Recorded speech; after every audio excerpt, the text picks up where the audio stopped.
Mana cho'qim yaxshi turyapsizlar. Aram elyapsizlar yaxshi. Bugun biz shu 3 qadam deb yozib qo'ydim endi. Bu 3 qadam degan bir hikoya endi. Shu proksiya deganni men taxmin ichkirlab tushuntirib qo'yishim kerak sizlarga. Chunki yo'tkash va proksiyadan iborat bu ikki narsa intayin muhim narsa bu.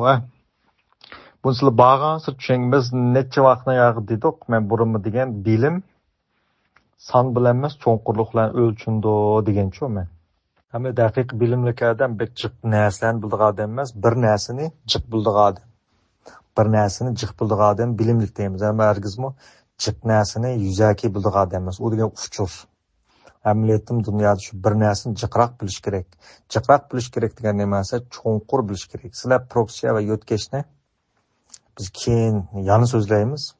Bunu bilgan siri, tushungan siri ajoyib ichilib ketisizlar. U chog'da sizlar proksiya va yo'tkash degan gapni intayin umumyuzlik bir narsa kerak. Ham hatto psixologiyaning jenikkerligi, psixologiyaning emas, hayotning jenikkerligini shu vaqt tushunib qolsalar.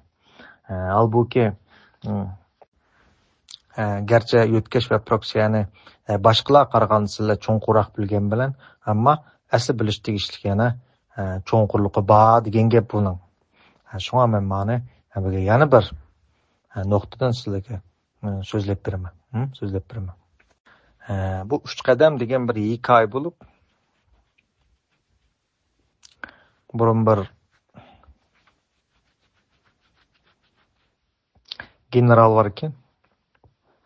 General bu shu askarlarni hamda mashq qildirman deb yig'ibdi-da bir tog'ning bag'riga. Yig'ib. Ondan sonra bugungi mashqimiz shu tog'ning ustiga chiqish mashqi.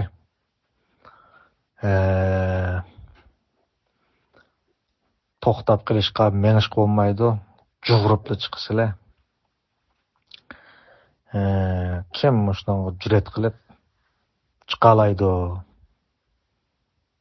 deyishiga darhol bu generalga bir shunda davasa bir generalga darhol bir telegramma kelib qopti-da. Yuqoridan otliq. Shundan u otliq odam avatgan xabar chavatgan telegrammani ko'rib u qog'ozni yanchiqqa solib qarasa Helaqa askarlar hammasi bir rat tizliqlikka shu peti tug'anda. Birisimi oldiga 3 qadam olmabdi-da buning. Kim shuni jur'at qiladi, oldiga 3 qadam elinglar deb telegramni olib qarasa, hammasi shu peti bir tizliqda tug'an, hech kim oldiga bir qadam olmagan. Generalni qattiq ketdi. Men sen nimani qanchalik tarbiyaladim? Mush bir taq chiqadigan bir mashqimi hamda mushunda qo'qqan bormi? Sen nima degan to'q yurak kuyla? Hammang amaliyotda bir qizg'olchilikmi jining yo'q deb deganmish. Og'zi buzib tillab qarsa tillab bo'libdi. Ochiq kelganda hukm ixtiyor tugaydi emasmi? Amaliyotda u askarlarning hammasi o'rta qoldi 3 qadam oldiga menib ketibdi ekan-ku asli. Hammasi ash taqqiz chiqimiz deb bir qadam olibdi ekan shunga. Bir qadam olgandan sap buzilmaydi emasmi? Bu qo'mondan hech kim qadam olmadi deb menda xato o'ylab olgan ekan-da. Shun bu proksiya degan nima desa? Amaliyotda bir narsa bilan proksiya degan nurg'un odam sodir qiladigan bir xatolik. U bo'lsa-mu ichki dunyosidagi tangpungsizlikni tashqi dunyodan izlab, tashqi dunyo orqali tangpung qilishni o'ylaydi. Magipim inson tusuni proksiya deganimiz. Bu men burun sizlarga dedim, bir odam etdiganda qo'pab aynak qardi. Aynak qarsa aynakning aksida bir o'zning aynakdagi aksida bir yuzida qor dog'i bor. O'ynim bo'pti deb uni surtish uchun aynakni surtdi. Aynakni sursa Aynekten çıkmadı. Sonra aynek almıştırdı degendek. Nurgun adam emniyete içki dünyasındaki tamponsuzluqni, beyaramçılıqni, hem içki dünyasında sılkıp tampon kullanmagandikin, taşqi dünya arqılıq, taşqi dünyaga proksiyalab, taşqi dünya arqılıq tanışaş. Bu mana xatalık. Aynek bilan apilshish tenglik. Ya qalbida bir sat bir ya bo'lsa, bu satni o'ngshamay, aynekni naqshlash degandek. Şuna burun bir dana degan, sen ko'zingdagi spek kichik bir qilni ko'rolmaysan, ammo akang iningning ko'zidagi aş kichik bir narsani ko'rolmay, sen shu akangning ya iningning ko'zida log bir daraxtni ko'rsan, yog'och parchasini ko'rsan degan. Şu bu proksiya tip yildizni elib aytgan nimasi?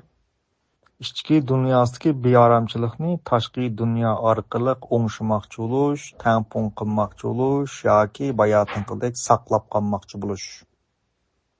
Saqlab qolmoqchi bo'lish. Mana bu muhim masala, mana bu. Demak, odamlar o'zining shu qalbidagi ojizliklarni qanday bataraq qilishni bilmay, uni qarshi tarafdan nima qildi desa, izlash orqali, qarshi tarafdan izlash orqali o'zidagi ojizlikni ko'rmasga, uni nazardan saqlashga, inkor qilishga tirishdi deganlik. Mana shu eng ezib ketgan yer. Shu nurg'un onalarmi o'zining bolaligidagi azobni bolasiga his qildirish orqali o'ngshimoqchi bo'luvchi bilib bilmay. Şu an proksiyanın tüp yıldız aşu aynı. Şu an proksiya bir xil nima desa, xata usuldagi bir xil mashg'ulot. Şu buni tushunish bek muhim saboqdoshlar. Masalan, buni texmo jalliq tushuntirib bersam,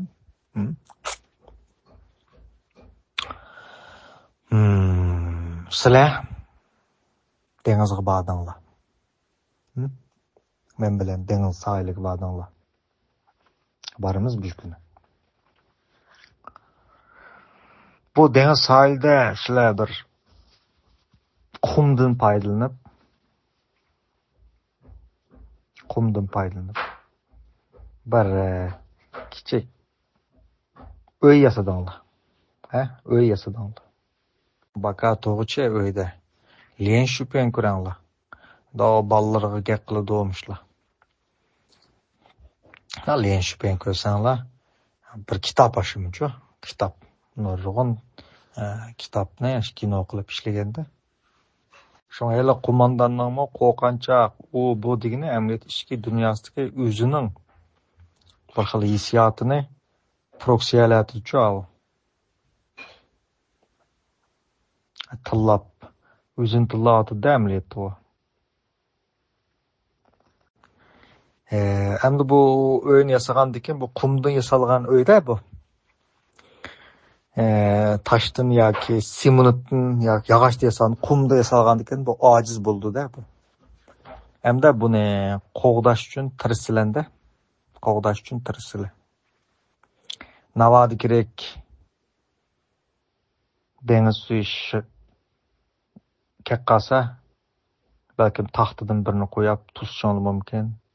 Shamol kelib qolsa, shamol tuzishing mumkin. Hem bir odam hamda ko'rmay tip-tip bundoq menib kelsa, onunla urishing mumkin. Urishing mumkin. Shiqilib siz mush qumdan yasalgan mush o'yni saqlash uchun tirsilanda. Demak,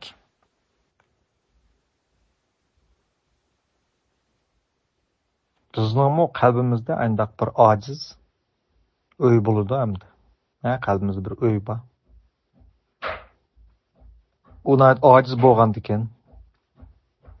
Bizmi endi uning o'lib ketishdan ehtiyot qilamiz, ammo o qalbimizda bo'lgandikan, endi qalbimizdagi u narsani qandoq bir taraf qilamiz-a, xottalik davoz tamponliq buzilib ketsa amal yo'q bijani tutib olgandik. Sirtqi dunyo orqali qalbimizdagi ojiz o'yni saqlab qolmoqchi bo'lamiz. U qumda yasalgan o'y dal bizning egorimiz.